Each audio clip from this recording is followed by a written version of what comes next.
Good morning friends. कसे आहात सगळे? छान ना? गुड. आपण जो चॅप्टर शिकतोय तो कुठला आहे? Semi conductors. आज आपल्याला या सेमी कंडक्टरमधील सगळ्यात महत्त्वाचा टॉपिक घ्यायचा आहे, ज्याचं नाव आहे ट्रान्झिस्टर. ट्रान्झिस्टर म्हणजे ट्रान्सफर रेझिस्टन्स. ट्रान्झिस्टरचा अर्थ होतो ट्रान्सफर रेझिस्टर.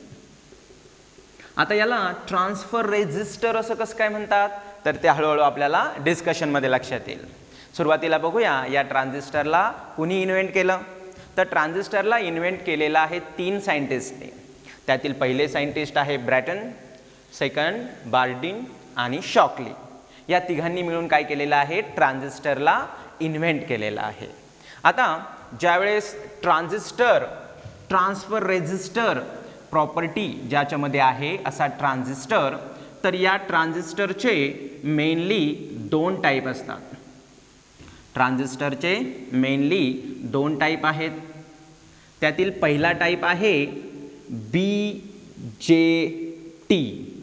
BJT म्हणजे bipolar junction transistor. Bipolar junction transistor. आणि दुसरा टाईप आहे FET म्हणजे फील्ड इफेक्ट ट्रान्झिस्टर. तर या 2 टाईपपैकी आपल्याला NCERT मध्ये फक्त आहे BJT. म्हणजे ज्यावेळेस आपण आता सेमीकंडक्टर्समध्ये ट्रान्झिस्टर म्हणणार, ते सर्व ट्रान्झिस्टर म्हणजे कुठले कन्सिडर करणार तुम्ही?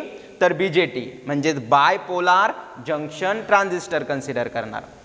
आपल्याला फक्त कोण आहेत सिलेबसमध्ये? BJT आहेत. FET आहेत का? नाही. म्हणून आपण याला डिस्कस करणार नाही.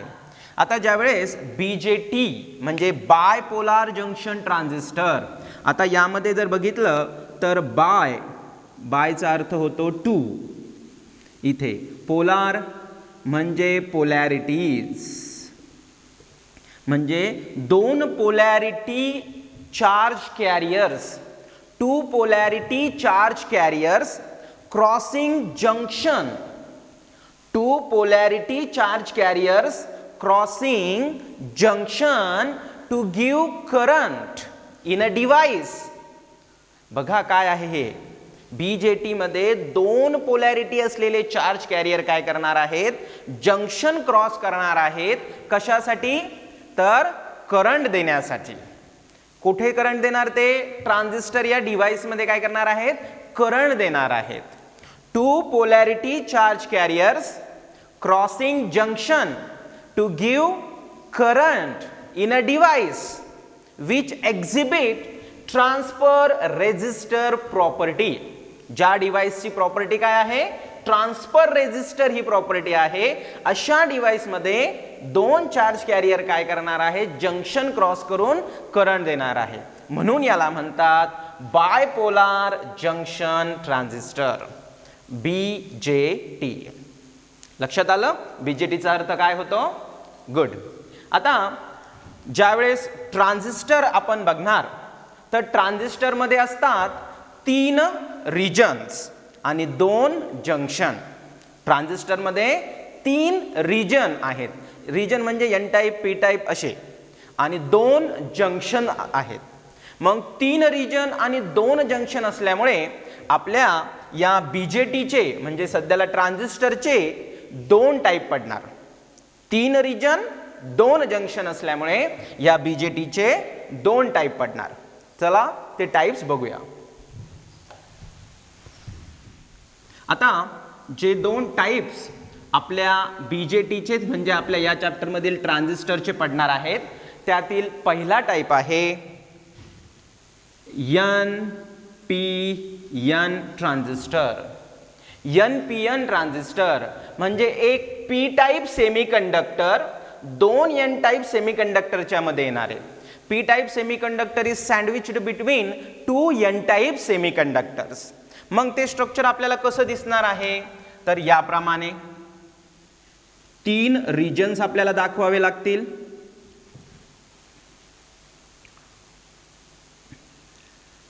N region, P region, N region. आता इथे दाखवताना जे रिजन दाखवलेत, ह्या रिजनची थिकनेस ही वेगवेगळी आहे, हे लक्षात ठेवा. ज्यावेळेस आपण ट्रान्झिस्टरमध्ये हे NPN आणि PNP ट्रान्झिस्टर पुढचा टाईप बघणार, त्यावेळेस प्रत्येक रिजनची थिकनेस आणि डोपिंग ही वेगवेगळी आहे. त्याचीही कारणं आपल्याला हळूहळू डिस्कशनमध्ये लक्षात येणार आहेत.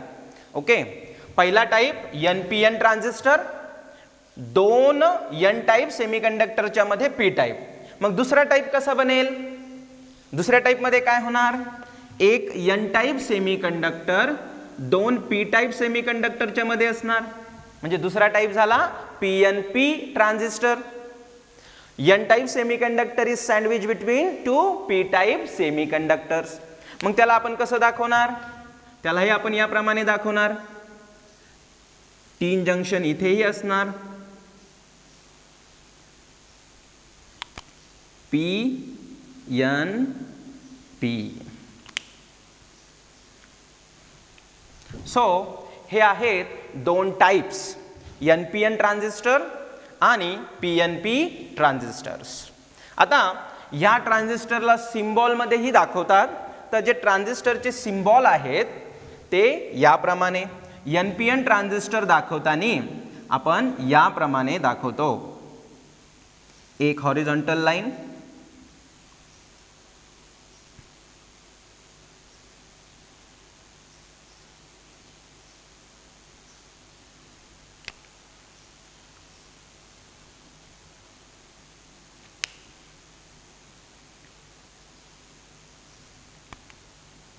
NPN. या ठिकाणी जर दाखवायचं झालं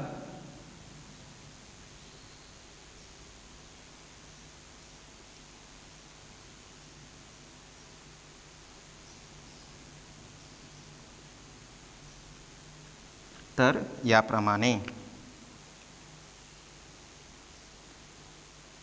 PNP.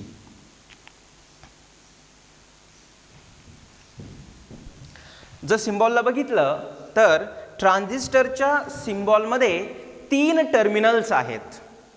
ट्रान्झिस्टरला 3 रिजन आहेत, ट्रान्झिस्टरला 3 टर्मिनल्स आहेत. 1 2 3, 1 2 3. म्हणजे ट्रान्झिस्टरला 3 रिजन, प्रत्येक रिजनला एक टर्मिनल आहे. आता हे जे टर्मिनल्स आहेत यांना त्यांनी नावं दिलेत. तर पहिला टर्मिनल आहे इमिटर. नावावरूनच आपल्याला लक्षात येईल हा असा टर्मिनल असेल की जो इमिट करणार असेल, चार्ज कॅरियरला इमिट करणारा असेल, इमिटर. ज्या साईडला ॲरो आहे त्या साईडला इमिटर असतो. हॉरिझॉन्टल लाईनला त्यांनी बेस असं नाव दिलं या टर्मिनलला, आणि इकडे आहे कलेक्टर. कलेक्ट, थोडक्यात चार्ज कॅरियर इकडे कलेक्ट होतील. इमिटर, कलेक्टर, बेस यांना आपण असंही दाखवू शकतो, E, B आणि C. जर PNP ट्रान्झिस्टर मध्ये बघितलं तर इकडे आहे इमिटर, बेस टर्मिनल आणि collector terminal, E, B and C. So हे ट्रान्झिस्टरचे 2 टाईप, NPN आणि PNP ट्रान्झिस्टर. त्यांचे सिम्बॉल, ट्रान्झिस्टरचे 3 टर्मिनल्स, इमिटर, बेस, कलेक्टर. लक्षात ठेवा हे जे ॲरो आहेत या ठिकाणी आणि या ठिकाणी, हे ॲरो नेहमी करंटची डायरेक्शन दाखवणार आहेत. कोणाची डायरेक्शन दाखवणार आहेत? करंटची डायरेक्शन दाखवणार आहे. ज्या साईडला ॲरो असतो तिकडे ट्रान्झिस्टरचं नेहमी इमिटर टर्मिनल असतं, इमिट करणारं. जिकडे ॲरो नाही आहे तिकडे कलेक्टर आहे, आणि ही जी स्ट्रेट लाईन आहे याला बेस म्हणतात. ठीक आहे, हे लक्षात राहणं खूप गरजेचं आहे. आता आपण नॉर्मली जो ट्रान्झिस्टर जास्त वापरला जात असतो सर्व ॲप्लिकेशन्समध्ये तो असतो NPN ट्रान्झिस्टर. तर आपण आता हा NPN ट्रान्झिस्टर कशा प्रकारे वर्क करत असतो ते आपण बघूया. ठीक आहे, चला. NPN transistor. आता त्यासाठीची डायग्रॅम.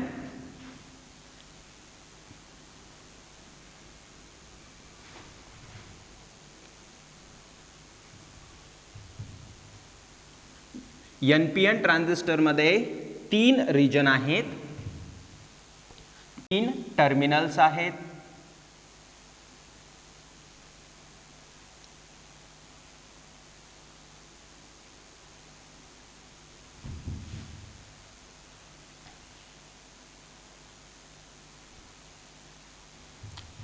हे 3 रिजन, त्यांचे टर्मिनल्स दाखवूया आपण याप्रमाणे. हा जो पहिला रिजन आहे तो आहे N रिजन, हा P रिजन, परत एकदा N रिजन. हे जे टर्मिनल आहे इकडे याला म्हणणार आपण इमिटर, याला म्हणणार बेस आणि याला म्हणणार कलेक्टर. आता जर तुम्ही या डायग्रामला ऑब्झर्व केलं तर लक्षात येईल जी विड्थ आहे, प्रत्येक रिजनची विड्थ वेगवेगळी आहे. हे जे पहिलं रिजन आहे N टाइप, त्याची विड्थ ही मॉडरेट आहे. जर आपण कॅरेक्टरिस्टिक दाखवण्याचा ट्राय केला, म्हणजे कुठलं रिजन कसं आहे, तर आपण त्याला याप्रमाणे दाखवू शकतो.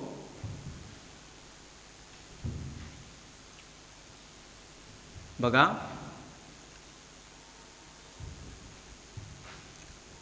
इमिटर,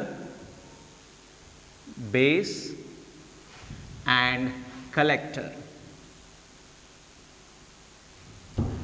पहिलं आपण म्हणूया विड्थ ऑफ डिप्लीशन रिजन. तर हा जो मधला आहे रिजन, ज्याला बेस म्हटलंय आपण त्याच्या टर्मिनलला, त्याची विड्थ सर्वात कमी आहे आणि कलेक्टरची विड्थ सर्वात जास्त आहे.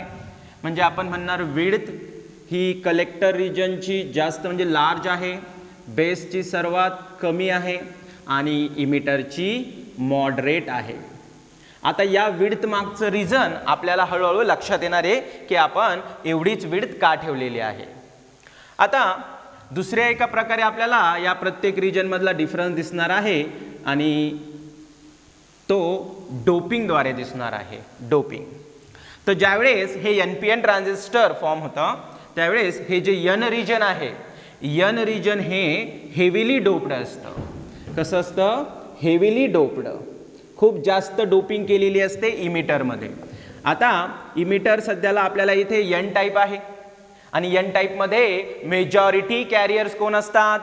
इलेक्ट्रॉन्स असतात आणि मायनॉरिटी कॅरियर कोण असतं? होल्स असतात. मग आपण आता दाखवताना काय करूया, हे जे मेजॉरिटी कॅरियर्स आहेत इलेक्ट्रॉन्स, त्यांना याप्रमाणे दाखवूया. डॉट म्हणजेच तुम्ही लक्षात घ्या ते इलेक्ट्रॉन्स आहेत. ओके. इमिटर हे हेवीली डोप्ड आहे. बेस सध्याला P टाइप आहे. P टाइप हा मेजॉरिटी कॅरियर काय असतात? P टाइप मध्ये होल्स असतात. आता या ठिकाणी जे पण डोपिंग केलं जाणार आहे बेससाठी, ते डोपिंग आहे लाईटली डोप्ड. सर्वात कमी डोपिंग असते बेस रिजनची.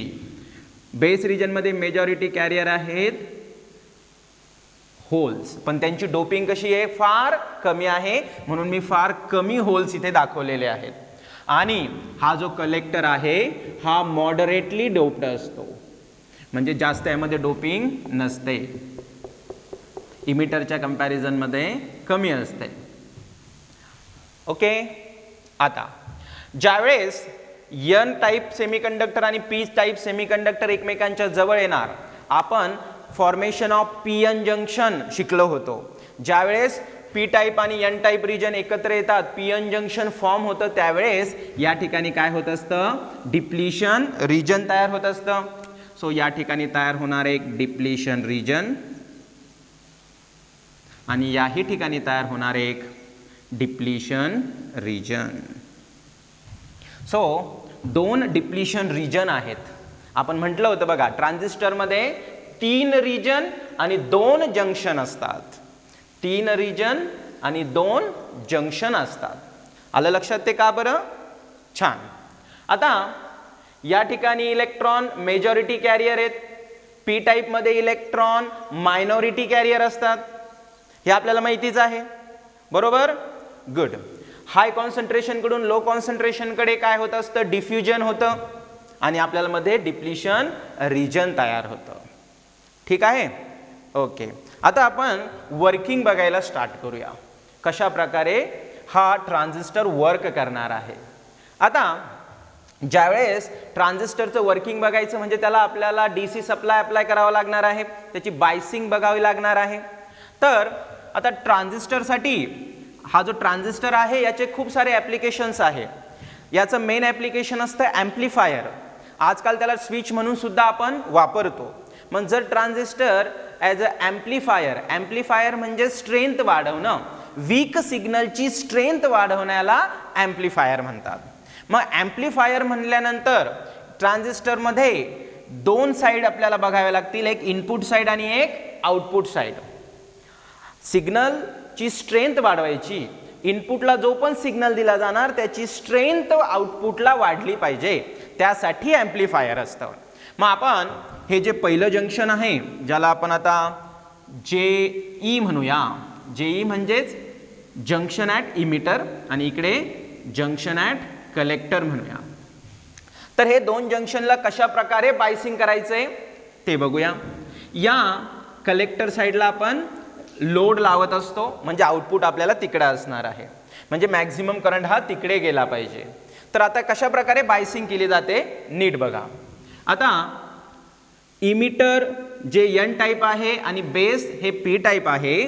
तर या ठिकाणी जर आपल्याला इलेक्ट्रॉन्सला इकडे पाठवायचं असेल, कुठे? या कलेक्टरकडे, कारण की जर इलेक्ट्रॉन्स इकडे जातील तर करंट इकडे येणार आहे, बरोबर? मग यांना जर तिकडे पाठवायचं असेल तर काय करावं लागेल? ही जी डिप्लिशन रिजन आहे ती निघून गेली पाहिजे. मग डिप्लिशन रिजन जर काढून टाकायची असेल म्हणजेच डायोड फॉरवर्ड बायस करायचं असेल तर आपण काय केलं होतं? पी टाईपला सप्लाय व्होल्टेजचं पॉझिटिव्ह कनेक्ट करणार आणि निगेटिव्ह कोणाला कनेक्ट करणार? N टाईपला. VCC ने हा सप्लाय व्होल्टेज दाखवूया. या सप्लाय व्होल्टेजचं पॉझिटिव्ह मी पी टाईपला आणि निगेटिव्ह N टाईपला कनेक्ट केलाय. एक लक्षात ठेवा बाळांनो, ही जी मधली डिप्लिशन रिजन असते, ही जी मध्ये तयार झालेली डिप्लिशन रिजन असते, ही डिप्लिशन रिजन नेहमी मेजॉरिटी चार्ज कॅरियरला अपोज करते. हे आपण PN जंक्शन मध्ये बघितलं होतं की जी पण डिप्लिशन रिजन असते ती डिप्लिशन रिजन नेहमी मेजॉरिटी चार्ज कॅरियरला जाऊन देत नाही, म्हणजे अपोज करते, डिफ्युजनला अपोज करते. पण ज्यावेळेस ही डिप्लिशन रिजन तयार होते, एका साईडला पॉझिटिव्ह एका साईडला निगेटिव्ह चार्जेस असतात, म्हणजे मध्ये इलेक्ट्रिक फील्ड तयार होते. ती इलेक्ट्रिक फील्ड काय करत असते? मायनॉरिटी चार्ज कॅरियरला सपोर्ट करते. हे वाक्य खूप महत्त्वाचं आहे. Depletion region opposes majority charge carrier but support minority charge carrier. N type मध्ये मेजॉरिटी चार्ज कॅरियर आहेत इलेक्ट्रॉन, मायनॉरिटी चार्ज कॅरियर आहेत होल. पी टाइप मध्ये मेजॉरिटी चार्ज कॅरियर असतात होल आणि मायनॉरिटी चार्ज कॅरियर असतात इलेक्ट्रॉन. N टाइप मध्ये majority charge carrier electron आणि मायनॉरिटी होल्स असतात. डिप्लिशन रिजन मेजॉरिटी चार्ज कॅरियरला अपोज करणार आणि मायनॉरिटी चार्ज कॅरियरला सपोर्ट करणार आहे. ओके, आता ज्यावेळेस आपण हे emitter base junction forward bias करणार, कारण पी टाईपला व्होल्टेजचं पॉझिटिव्ह आहे, N टाईपला व्होल्टेजचं निगेटिव्ह आहे, म्हणजे काय होणार? ही जी पण डिप्लिशन रिजन होती ही डिप्लिशन रिजन आता निघून जाणार. ही डिप्लिशन रिजन निघून गेल्यामुळे काय होणार? आपले जे इलेक्ट्रॉन्स आहेत, जे N टाईप मध्ये मेजॉरिटी कॅरियर आहेत, ते काय होणार? पी टाईप कडे मूव्ह होणार, म्हणजे डिफ्युजन होणार याप्रमाणे. आणि हे जे होल्स आहेत ते N टाईप कडे डिफ्यूज होणार याप्रमाणे. आलं लक्षात? आता फॉरवर्ड बायस झाल्यामुळे हे जे इलेक्ट्रॉन्स जे एन टाईप मध्ये मेजॉरिटी कॅरियर होते, आता ते कुठं आले? पी टाईप मध्ये आले. यांनाच मी इकडे याप्रमाणे दाखवतो. हे इलेक्ट्रॉन्स आता इकडे आले.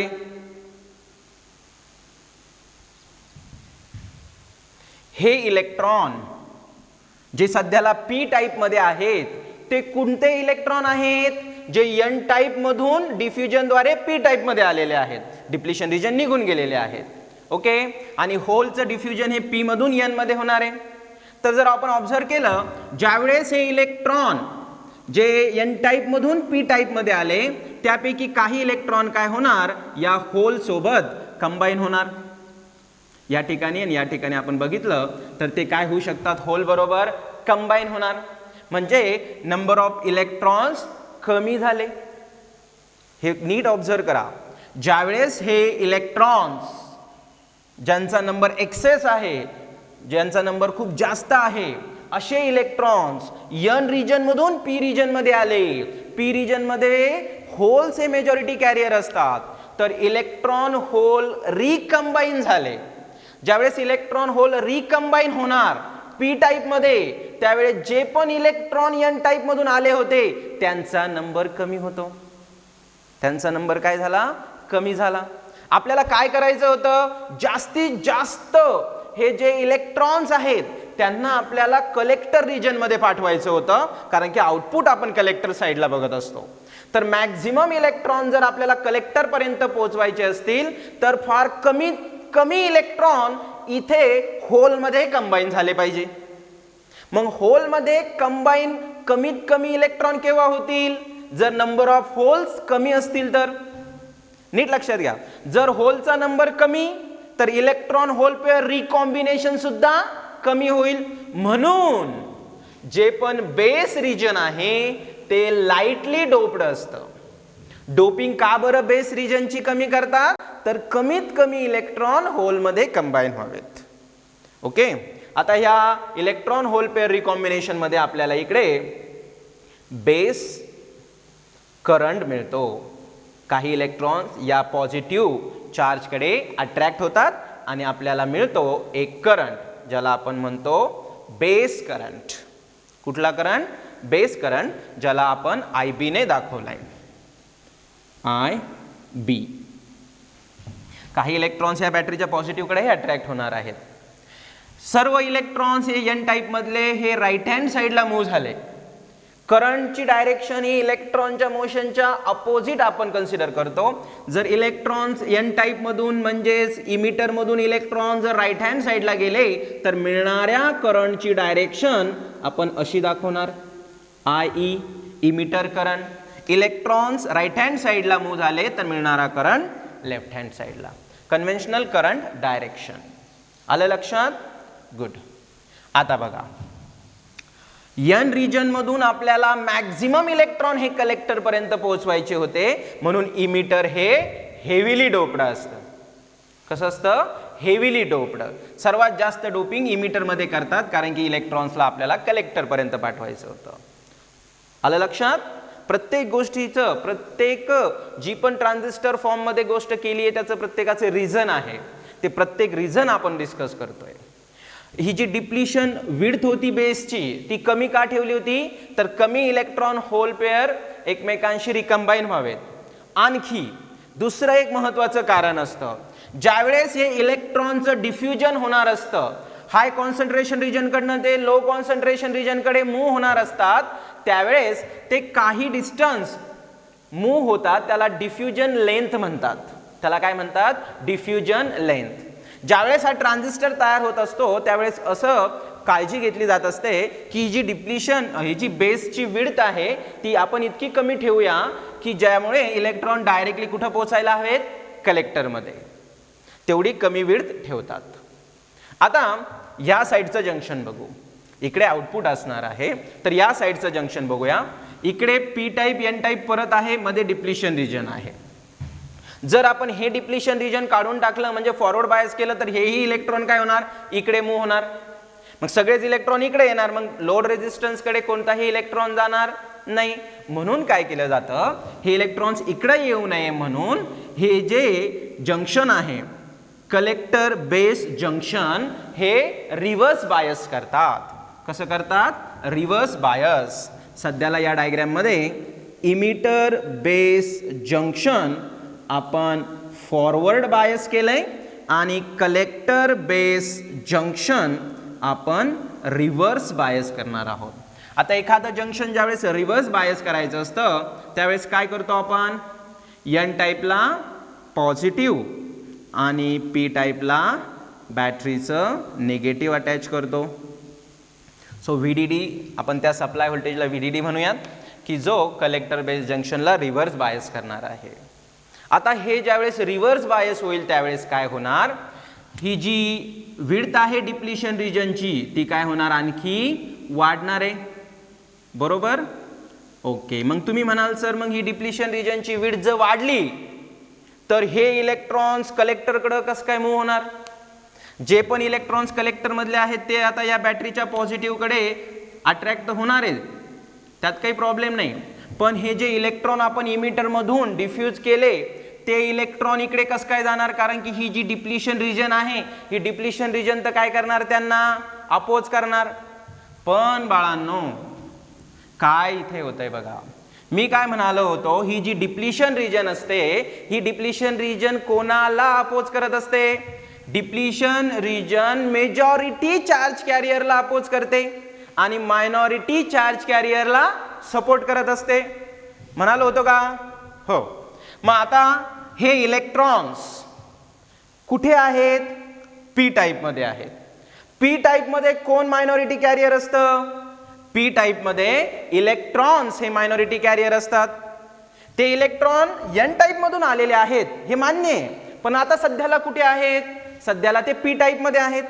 जर हे इलेक्ट्रॉन सध्याला पी टाईप मध्ये असतील तर ते काय झाले? पी टाईप नुसार मायनॉरिटी कॅरियर झाले आणि डिप्लिशन रिजन त्यामध्ये तयार होणारी इलेक्ट्रिक फील्ड ही काय करत असते? मायनॉरिटी चार्ज कॅरियरला सपोर्ट करत असते. म्हणजे काय होणार? हे जे इलेक्ट्रॉन्स आहेत या डिप्लिशन रिजन मधनं पास होणार. म्हणजे सर्व इलेक्ट्रॉन्स आता आपल्याला या साईडला मिळणार. रिव्हर्स बायस केल्यामुळे काय झालं? लक्षात आलं? जे इलेक्ट्रॉन्स बेस मधले आहेत, ज्यांना बेस म्हणजेच पी टाईप मध्ये मायनॉरिटी कॅरियर्स म्हणतात, ते या डिप्लिशन रिजन मधनं पास झाले. हे आलेले इलेक्ट्रॉन्स आणि कलेक्टर मधील इलेक्ट्रॉन्स मिळून सर्व इलेक्ट्रॉन्स हे बॅटरीच्या पॉझिटिव्ह कडे अट्रॅक्ट होणार आणि आपल्याला मिळणार एक कलेक्टर करंट. Collector current. नीट लक्ष द्या काय होतं या ठिकाणी. इमिटर जो हेवीली डोप्ड आहे त्यामधून चार्ज कॅरियर डिफ्युजनद्वारे बेसमध्ये आले. बेसमध्ये आल्यानंतर त्याच इलेक्ट्रॉनला आता मायनॉरिटी चार्ज कॅरियर म्हटलं गेलं. ते मायनॉरिटी चार्ज कॅरियर या डिप्लिशन रिजन मधनं पास होऊन कलेक्टरमध्ये आले. कलेक्टरमध्ये काय झालं? चार्ज कॅरियर्स वाढले. चार्ज कॅरियर वाढले म्हणजे करंट सुद्धा वाढणार. करंट वाढला म्हणजे हीट सुद्धा वाढते. आपल्याला माहिती आहे जर हीट आपल्याला फाइंड आउट करायची असेल तर I² RT हा फॉर्म्युला आहे हीट साठी. जर करंट वाढला तर हीट सुद्धा वाढणार. हीट वाढली तर कोव्हॅलंट बॉन्ड ब्रेक होणार. कोव्हॅलंट बॉन्ड ब्रेक झाले मायनॉरिटी चार्ज कॅरियर जनरेट होणार. इलेक्ट्रॉन होल पेअर जनरेशन होणार. इलेक्ट्रॉन होल पेअर जनरेट झाले म्हणजे चार्ज कॅरियर वाढले. चार्ज कॅरियर वाढले की परत करंट वाढणार. करंट वाढला की परत हीट वाढणार. हे कंटिन्युअस सुरू राहतं. याला थर्मल रन अवे म्हणतात. Thermal run away. जितकं जास्त हीट प्रोड्यूस होणार तेवढे जास्त इलेक्ट्रॉन होल पेअर जनरेशन होणार. चार्ज कॅरियर जनरेट होणार. करंट वाढणार. परत हीट वाढणार. मग ही जी हीट प्रोड्यूस होत असते तिला डिसिपेट होण्यासाठी बाहेर पडण्यासाठी म्हणून विड्थ जी कलेक्टर रिजनची घेतली जाते ती विड्थ सर्वात जास्त घेतली जाते. जर विड्थ जास्त असेल तर हीटला डिसिपेट होण्यासाठी काय केलं जातं? जास्त चान्स मिळतो. हीट बाहेर डिसिपेट होऊ शकते. जसं आपण चहा जर घ्यायचा असेल तर तो कपातनं चहा आपण बशीमध्ये ओततो कारण विड्थ वाढते. एरिया वाढला की लवकर हीट डिसिपेट होते. म्हणून हीट लवकर डिसिपेट व्हावी म्हणून या कलेक्टर रिजनची विड्थ ही इमिटर आणि बेस पेक्षा जास्त असते. आलं लक्षात? गुड. सो अशा प्रकारे काय होतंय, एखाद्या ट्रान्झिस्टर मध्ये चार्ज कॅरियर बघा, दोन चार्ज कॅरियर मूव्ह झाले, इलेक्ट्रॉन आणि होल. टू पोलॅरिटीज असलेले, दोन पोलॅरिटीज असलेले चार्ज कॅरियरने काय केलंय, जंक्शन क्रॉस केलंय. Two polarity charge carrier crossing the junction. कशासाठी? To give current in a device which exhibit transfer resistor property. आता बघूया ट्रान्सफर रेजिस्टर म्हणजे काय झालंय. तर ज्यावेळेस हे इलेक्ट्रॉन बघा, एन टाईप मधले इलेक्ट्रॉन ज्यावेळेस पी टाईप मध्ये जाणार होते त्यावेळेस सुरुवातीला डिप्लिशन रिजन कमी होती का जास्त होती? इनिशियली डिप्लिशन रिजन कमी होती. म्हणजे या डिप्लिशन रिजन कडनं या मेजॉरिटी इलेक्ट्रॉन्सला होणारा अपोज होणं याला रेजिस्टन्स म्हणतात. जो या इलेक्ट्रॉनच्या फ्लोला इनिशियली इथे अपोज होणार होता तो अपोज कमी होता. पण आपण काय केलं, या इलेक्ट्रॉन्सला या कमी अपोज असलेल्या, कमी रेजिस्टन्स असलेल्या रिजन मधून हाय रेजिस्टन्स रिजन कडे मूव्ह केलं, म्हणजे ट्रान्सफर केलं. इथे डिप्लिशन रिजनची विड्थ वाढली म्हणजे अपोज वाढला, म्हणून याला म्हणतात ट्रान्सफर रेजिस्टर.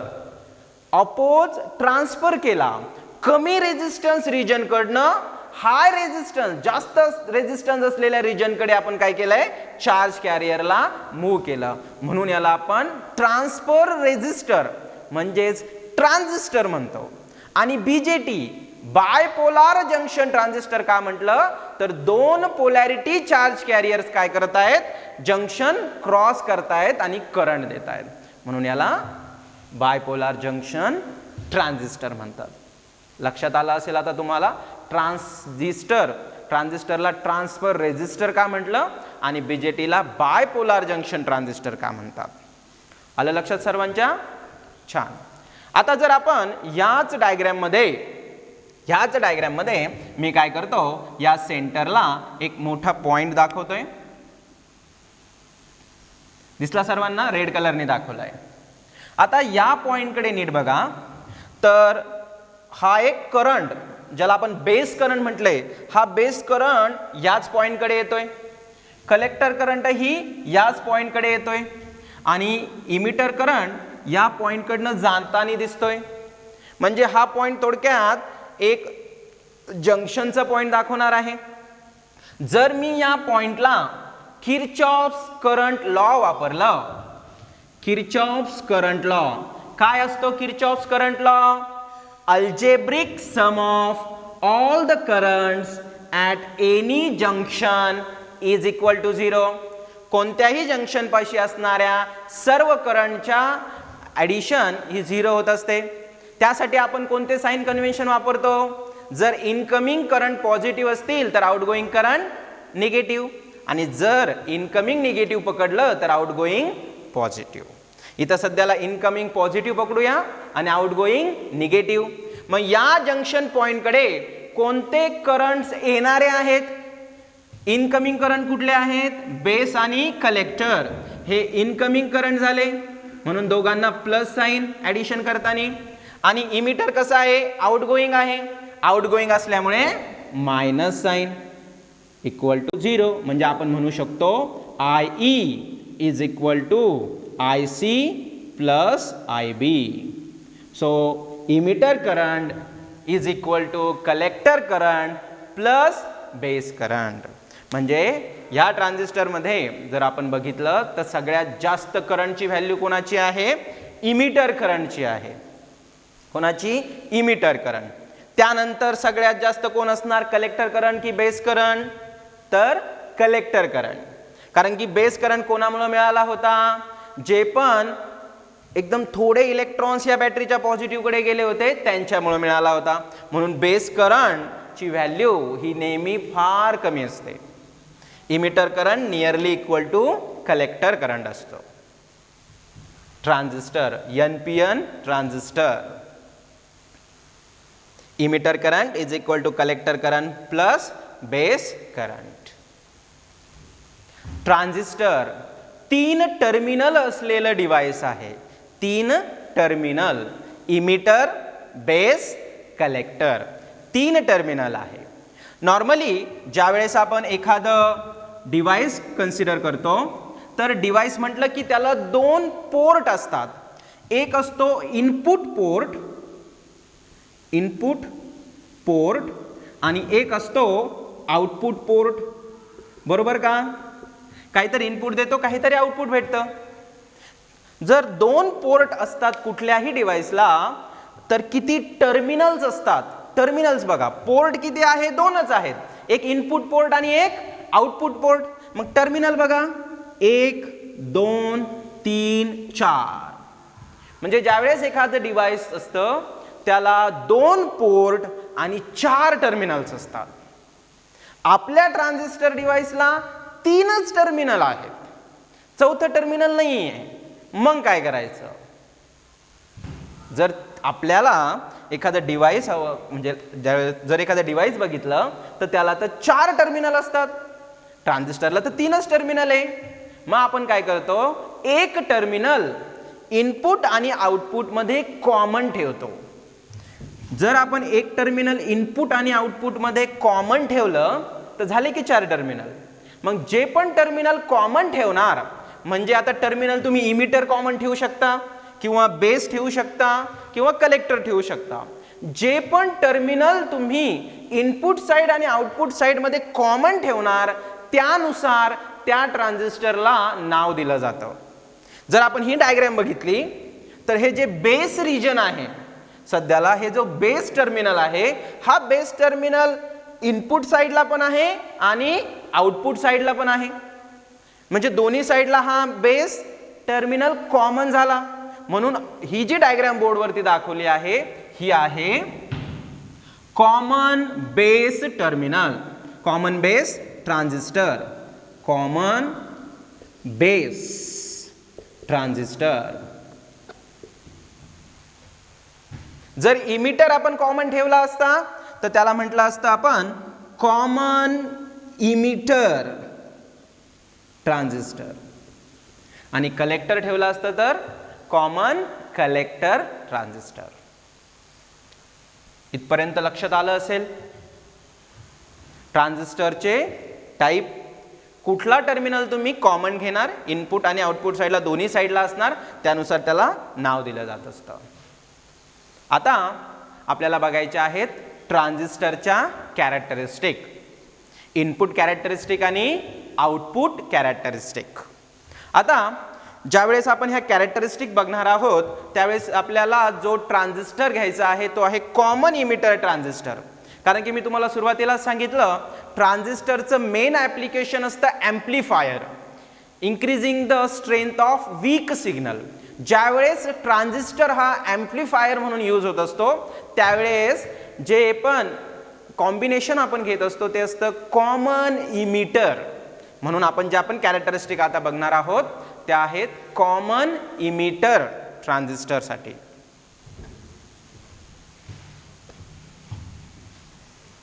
आता आपण बघूयात characteristic of common emitter, common emitter characteristic.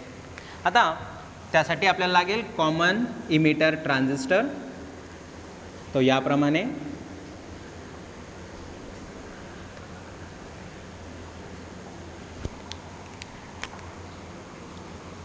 हा आपला ट्रान्झिस्टर NPN टाईपचा, NPN. इकडे आहे collector, base, emitter. Common emitter म्हणजे इमिटर कॉमन असणार आहे. इकडे इनपुट साइड, याला आपण म्हणणार बेस रेजिस्टन्स.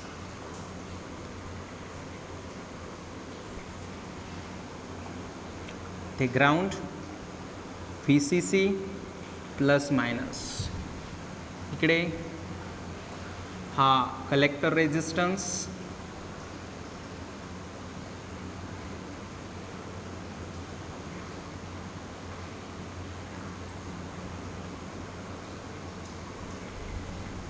हा VDD to make reverse bias collector emitter junction. आपलं जे इनपुट आहे ते बिटवीन बेस अँड इमिटर, बेसमधनं जाणारा करंट हा IB, इमिटरकडे गेलेला करंट IE आणि हा आपला IC. आउटपुट व्होल्टेज घेणार आपण between collector and emitter VCE. झालं आउटपुट व्होल्टेज. आता ज्यावेळेस आपल्याला कॉमन इमिटरच्या कॅरेक्टरिस्टिक बघायच्या आहेत तर काही गोष्टी परत नीट समजून घ्या. IB म्हणजे आहे बेस करंट, हा इनपुट करंट आहे. VBE voltage between base and emitter आहे इनपुट व्होल्टेज. IC आहे आउटपुट करंट आणि VCE आहे आउटपुट व्होल्टेज. ओके. आता कॅरेक्टरिस्टिक बघायच्या कॉमन इमिटरच्या. तर सुरुवातीला बघूया इनपुट कॅरेक्टरिस्टिक. Input characteristic. आता इनपुट कॅरेक्टरिस्टिक ज्यावेळेस आपण बघणार त्या कोणामध्ये ड्रॉ होणार तर इनपुट करंट आणि इनपुट व्होल्टेजमध्ये. इनपुट जे करंट आहे, इनपुट करंट आहे base current IB. Input current फार कमी असतो मायक्रो ॲम्पियरमध्ये आणि इनपुट व्होल्टेज आहे VBE voltage between base and emitter. आता ज्यावेळेस आपण इनपुट कॅरेक्टरिस्टिक बघणार आहोत त्यावेळेस हे जे आउटपुट व्होल्टेज आहे VCE, आउटपुट साईडला बायसिंग करताना आपण खूप जास्त बायसिंग करणार, म्हणजे एक आउटपुट व्होल्टेज VCE एक फिक्स व्हॅल्यू ठेवणार आणि मग इनपुट कॅरेक्टरिस्टिक बघणार. का बरं आउटपुट व्होल्टेजची फिक्स व्हॅल्यू ठेवायची आहे तर बाळांनो, जितकं जास्त आउटपुट साईडला व्होल्टेज असणार, जेवढा आउटपुट साईडला रिव्हर्स बायस असणार तेवढे बेस करंट हा इनपुट व्होल्टेजवरती डिपेंड असणार. आपण एक इक्वेशन थोड्या वेळापूर्वी घेतलं होतं, emitter current is equal to collector current plus base current. याचा अर्थ बेस करंटला मी असंही लिहू शकतो प्लस IC इकडे येऊन मायनस IC होणार. म्हणजे काय, बेस करंट हा कलेक्टर करंटची व्हॅल्यू जर चेंज झाली तर चेंज होऊ शकतो.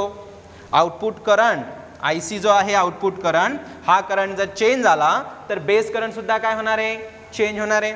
आउटपुट करंट केव्हा चेंज होईल, जर आउटपुट व्होल्टेज चेंज झालं तर. म्हणून आपल्याला काय करायचं आहे, आउटपुट व्होल्टेज कॉन्स्टंट ठेवायचं आहे. जर आउटपुट व्होल्टेज कॉन्स्टंट ठेवलं तर आउटपुट करंट कॉन्स्टंट राहणार आणि जो पण बेस करंट या ठिकाणी आता चेंज होताना दिसणार तो फक्त आणि फक्त इनपुट व्होल्टेज चेंज झाल्यामुळे दिसणार. आलं लक्षात. ज्यावेळेस आपण आता इनपुट कॅरेक्टरिस्टिक बघतोय, बेस इमिटर मधला व्होल्टेज, बेस बघा P टाईपला आहे, इमिटर N टाईपला आहे, म्हणजे हा आपला PN जंक्शन डायोड झाला. मग PN जंक्शन डायोडच्या कॅरेक्टरिस्टिक कशा, जोपर्यंत व्होल्टेज हे कट ऑफ व्होल्टेज एवढं होत नाही तोपर्यंत करंट कमी आणि एकदा का कट ऑफ व्होल्टेजपेक्षा जास्त झालं की मिळणारा करंट हा जास्त असतो. नॉर्मल आपल्या PN जंक्शन सारख्या कॅरेक्टरिस्टिक झाल्या, पण केव्हा, ज्यावेळेस आउटपुट व्होल्टेज कॉन्स्टंट राहिलं. जर तुम्ही आउटपुट व्होल्टेज हे सपोज 20 व्होल्ट घेतलं तर कॅरेक्टरिस्टिक आपल्याला याप्रमाणे मिळणार. आलं लक्षात. या झाल्या इनपुट कॅरेक्टरिस्टिक. इनपुट कॅरेक्टरिस्टिक वरून आपण इनपुट रेझिस्टन्स फाइंड आउट करू शकतो. Input resistance. आता रेझिस्टन्स फाइंड आउट करण्यासाठी आपण वापरूया ओहम्स लॉ. ओहम्स लॉ काय होता, V is equal to IR. So resistance is equal to voltage upon current असतं. जर मला इनपुट रेझिस्टन्स काढायचं असेल, जर मला इनपुट रेझिस्टन्स काढायचं असेल तर मला काय करावं लागेल, input voltage divided by input current. या ठिकाणी इनपुट करंट कुठला आहे, बेस करंट. इनपुट व्होल्टेज कुठलं आहे, VBE. मग इनपुट रेझिस्टन्स कसा निघेल, VBE अपॉन IB. आता जसं आपण इनपुट व्होल्टेज वाढवणार तसं इनपुट करंट सुद्धा चेंज होतोय. हा चेंज आपण असा दाखवणार. पण हा जो इनपुट रेझिस्टन्स आहे केव्हा येणार, ज्यावेळेस आउटपुट व्होल्टेज कसं आहे, कॉन्स्टंट. VCE कसं आहे, कॉन्स्टंट आहे. या झाल्या input characteristic of common emitter transistor. आता आउटपुट कॅरेक्टरिस्टिक. इनपुट कॅरेक्टरिस्टिकमध्ये एक नॉर्मलच आपल्या PN जंक्शन डायोड सारखे कॅरेक्टरिस्टिक दिसतात. आता ज्यावेळेस आपण आउटपुट कॅरेक्टरिस्टिक बघणार ते खूप जास्त इम्पॉर्टंट आहे ट्रान्झिस्टरसाठी. Output characteristic.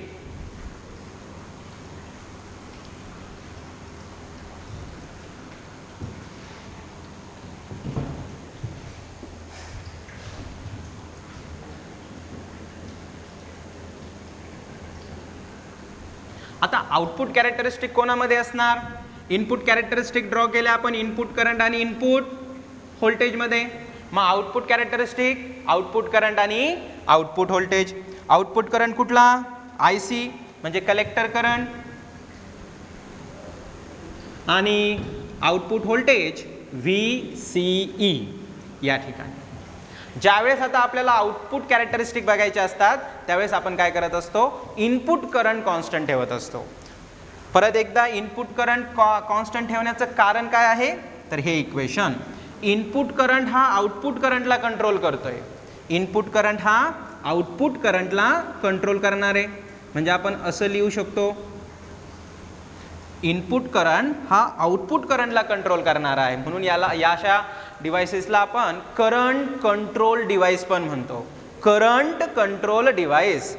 Input current output करंटला कंट्रोल करणार आहे. म्हणून आपण काय करणार, इनपुट करंट म्हणजे बेस करंट एक फिक्स व्हॅल्यू ठेवून मग आउटपुट करंट मधील variations due to the output voltage study करणार.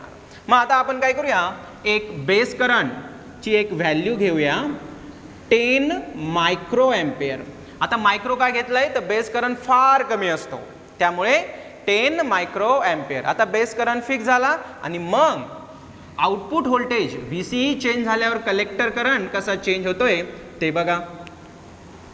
इनिशियली लिनियर रिलेशन आणि एका व्होल्टेज नंतर आपल्याला नियरली कॉन्स्टंट कलेक्टर करंट मिळतो. जर आपण बेस करंट हा वाढवला 20 मायक्रो एम्पियर तर आपल्याला मिळणारा कलेक्टर करंट याप्रमाणे. म्हणजे जसजसं आपण बेस करंट वाढवत जाणार त्यानुसार आपल्याला ग्राफ हा याप्रमाणे दिसणार.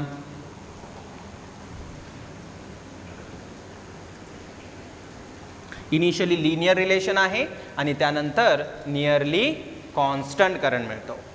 या आहेत output characteristic of common emitter. आता आउटपुट कॅरेक्टरिस्टिक वरनं आपण फाइंड आउट करू शकतो आउटपुट रेझिस्टन्स. आता आउटपुट रेझिस्टन्स हा आउटपुट व्होल्टेज आणि आउटपुट करंट वरनं येणार. Output voltage VCE, output current IC. पण हा रेझिस्टन्स केव्हा, ज्यावेळेस आपण इनपुट करंट म्हणजे IB काय केलेला आहे, कॉन्स्टंट ठेवलेला आहे. या आहेत कॅरेक्टरिस्टिक ऑफ कॉमन इमिटर. या कॉमन इमिटरमध्ये इनपुट करंट आहे बेस करंट, आउटपुट करंट आहे कलेक्टर करंट. जर आपण या दोघांचा जर रेशो घेतला तर आपल्याला मिळणार आहे current gain in common emitter transistor. सगळ्यात महत्त्वाचं ट्रान्झिस्टर कॅरेक्टरिस्टिक मध्ये आहे current gain in common emitter. याला आपण फॉरवर्ड करंट ट्रान्सफर रेशो सुद्धा म्हणतो. जर आपण रेशो घेतला output current divided by input current in a common emitter तर त्याला म्हणणार आपण करंट गेन किंवा forward current transfer ratio. Output current collector current हा आउटपुट करंट आहे कॉमन इमिटरमध्ये आणि बेस करंट हा इनपुट करंट आहे कॉमन इमिटरमध्ये. मग दोघांचा रेशो घेतला output current by input current, output by input म्हणजे gain, output current upon input current म्हणजे करंट गेन. त्याला दाखवताना आपण बीटा किंवा बीटा DC ने दाखवतात. बीटा DC ची व्हॅल्यू खूप जास्त असते. Beta DC is greater than 1. सध्याला जे स्ट्रक्चर आहे ते कॉमन बेस ट्रान्झिस्टरचं आहे. Common base. ज्यावेळेस आपण ट्रान्झिस्टरचं स्टडी करत होतो त्यावेळेस घेतलं होतं कॉमन बेस स्ट्रक्चर, ज्यामध्ये आपण याप्रमाणे दाखवलं होतं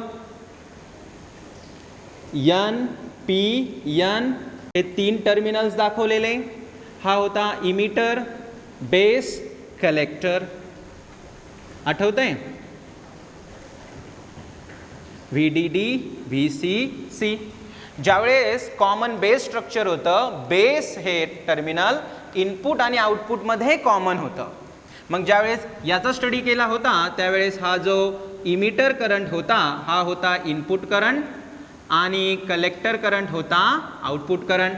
मग कॉमन बेस स्ट्रक्चरमध्ये जर मी रेशो घेतला आउटपुट करंट अपॉन इनपुट करंटचा, आउटपुट करंट अपॉन इनपुट करंटचा जर रेशो घेतला तर त्याला म्हणणार मी current gain in common base. Current gain in common base त्याला दाखवतात अल्फा डी सी ने. Alpha D C is equal to I C upon I E. I C upon I E. Alpha D C ची value ही less than 1 and very close to the 1 असते. Alpha D सीच्या व्हॅल्यूची range आहे 0.92 पासून 0.98. का बरं? तर आय सी आणि आय ईमध्ये जर बघितलं तर मोठा करंट कुठला आहे? I E. I E is greater than I C. So हा जो रेशो असणार आहे हा नेहमी लेस दॅन 1 असणार आहे. बेस करंटची व्हॅल्यू फार कमी असते, म्हणजेच I C is nearly equal to I E. म्हणजेच अल्फा डी सीची जर रेंजचा विचार केला तर ती असते 0.92 पासून 0.98 पर्यंत. ज्यावेळेस आपण ट्रान्झिस्टरवरील प्रॉब्लेम सॉल्व करणार त्यावेळेस आपल्याला अल्फा डी सी आणि बीटा डी सी यांचा वापर करावा लागतो, तरच आपण त्यांचे प्रॉब्लेम सॉल्व करू शकतो. जर आपण एक इक्वेशन बघितलं या ठिकाणी I E is equal to I C plus I B. आता हे इक्वेशनच्या दोन्ही साईडला आपण काय करूया? आय सी ने डिवाइड करूया. कशाने डिवाइड करूया? आय सी ने. Divided by I C, I C, I C. I C ने डिवाइड केल्यामुळं काय झालंय बघा, आय सी कट होणार, 1 राहणार आहे. इथे काय आहे? I E upon I C. या ठिकाणी आपल्याला दिसतंय I C upon I E म्हणजे अल्फा डी सी. इथं I E upon I C आहे म्हणजे एक्झॅक्टली याच्या इनवर्स आहे, उलट आहे. म्हणजे आपण आय ई अपॉन आय सीच्या ठिकाणी लिहू शकतो 1 upon alpha D C. I C upon I E म्हणजे अल्फा डी सी. मग I E upon I C म्हणजे 1 upon alpha D C equal to 1 plus I B by I C. इथे आहे I C by I B म्हणजे परत inverse 1 upon beta D C. म्हणजे आता इथे बघा हे 1 अपॉन अल्फा डी सी आहे तसेच क्रॉस मल्टिप्लाय करूया. Beta D C plus 1 into beta D C, beta D C. यांना इन्व्हर्स केलं तर आपल्याला भेटेल alpha D C is equal to beta D C upon beta D C plus 1. So हे झालं अल्फा डी सी आणि beta D C मधलं relation. Alpha D C आणि बीटा डी सी मधलं रिलेशन. ओके. आता मी तुम्हाला एक टेबल देणार आहे. त्या टेबलद्वारे आपल्याला प्रत्येक ट्रान्झिस्टरमध्ये म्हणजे common base, common collector, common इमिटरमध्ये कोण इनपुट करंट आहे, कुठला आउटपुट करंट आहे, मग करंट गेन कसं आहे, व्होल्टेज गेन कसं काढणार, पॉवर गेन कसं काढणार, त्याची सर्व माहिती त्या टेबलमध्ये आहे. तो टेबल सर्वांनी ड्रॉ करून घ्या. ज्यावेळेस आपण नेक्स्ट लेक्चरमध्ये त्याच्यावरचे प्रॉब्लेम सॉल्व करणार त्यावेळेस आपल्याला त्या टेबलची खूप मदत होणार आहे. तर तो टेबल सर्वांनी ड्रॉ करून घ्या.